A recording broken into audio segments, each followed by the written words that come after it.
یہ کراچی یہ خود بلوچستان تھا.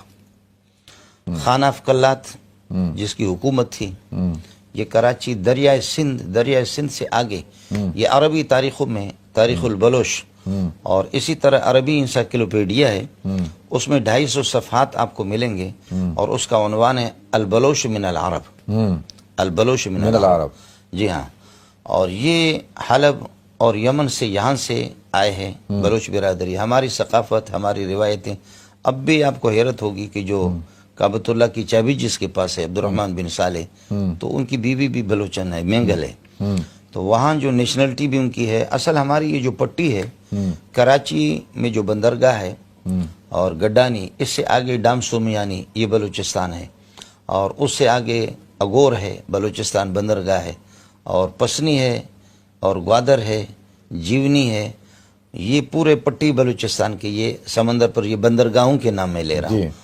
اور اس سے پھر چابہار اور کنرک سے آگے جا کر کے بندر عباس ہے. بندر عباس تک یہ سارے بلوچ ہے. پھر یہ کہ یہ پوری پٹی بلوچوں کی پاکستان بلوچستان اور ایران بلوچستان بالکل ایک ہی پٹی ہے، سمندر کے کنارے پہ جا رہے. اور پھر اس سے آگے پھر دبئی ہے بندر عباس سے آگے. تو یہ جو سلسلہ ہے صحابہ کی آمد بھی رہی ہے بلوچستان میں. یہ موجم البلدان یاقوت حموی کی اس میں آپ کو ملے گا، تفصیل ملے گی. جیسے یہ ہمارے خزدار ہے، اس کا نام عربی کتابوں میں قزدار ہے، بڑے کاف کے ساتھ زال کے ساتھ. تو صحابہ کی آمد یہاں رہی ہے. اور اسلام جی اس زمانے میں محمد بن قاسم کا کوئی تعلق نہیں ہے؟ محمد بن قاسم سے بھی پہلے آئے. اچھا، ان سے پہلے آئے صحابہ آئے. بہت سے صحابہ کی قبریں بلوچستان میں. یہ جو پنجگور ہے اس کی کوئی حیثیت ہے؟ جی نہیں، پنجگور کی حیثیت تو مشہور تو یہ کہ پنجگور یعنی 5 قبریں صحابہ کی، ایسا نہیں ہے. ہمارے بلوچوں میں کور کہتے ہیں ندی کو. اچھا. تو بہت بڑی ندیاں، 5 ندیاں جو ہزاروں چھوٹی چھوٹی ندیاں ان میں مل جاتی ہے. پھر وہ آ کر کے یہ کہ 5 ندیاں یہ آپس میں مل جاتے پھر جا کر کے سمندر پہ. تو کور کہتے ہیں ندی کو.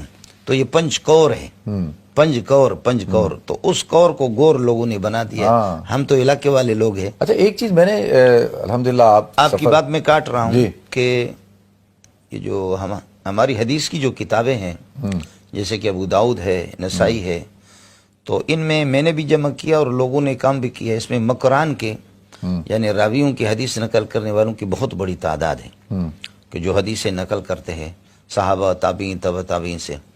تو مکران اصل میں کوئی خاص علاقہ نہیں ہے. مکران میں پنجگور بھی ہے، تربت بھی ہے، گوادر بھی ہے، جیونی بھی ہے.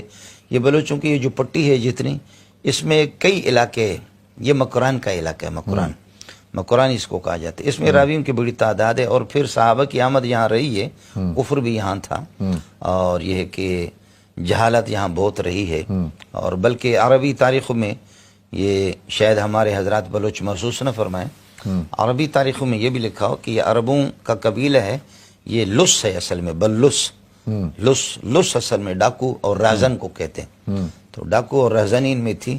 صحابہ سے ان کی لڑائی بھی رہی ہے. اور موجم البلدان جو عربی کے یاقوت حموی کے، اس میں پوری تفصیلات ہے کہ صحابہ نے ان سے یہ کہ جنگ لڑی ہے. پھر ظاہر ہے کہ صحابہ کا مقابلہ یہ کیا کریں، لیکن صحابہ کے الفاظ یہ ہے کہ بہت سخت قسم کے لوگ ہیں، جنگجو قسم کے لوگ ہیں. اللہ نے ان کی آمد کے ذریعے سے پھر اللہ نے اسلام پھیلا دی. اور جیسے ہماری اس پٹی میں لسبیلا کا علاقہ ہے، تو لسبیلا کراچی سے بالکل قریب ہے لسبیلا. تو ایک جیسے کہ روایت یہ ہے کہ صحابہ یہاں آئے اور بھوس والی زمین ہے، ٹیلے ہے سمندر کے کنارے پر، ان کو راستہ نہیں ملا.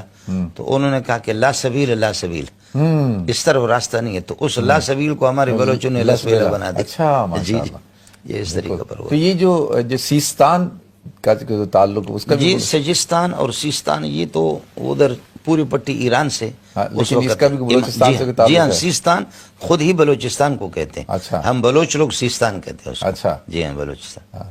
تو آپ کا پھر اس طرف یہ جو ایران والی سائٹ ہے ادھر بلوچ علاقوں میں جانا ہوا؟ بہت آمد رفتے میری. اور چونکہ وہ ہماری برادری ہے، دبئی، قطر، مسقط، سعودیہ اور مدینہ، یہ جہاں بھی بلوچ برادری، سب سے میرا رابطہ ہے.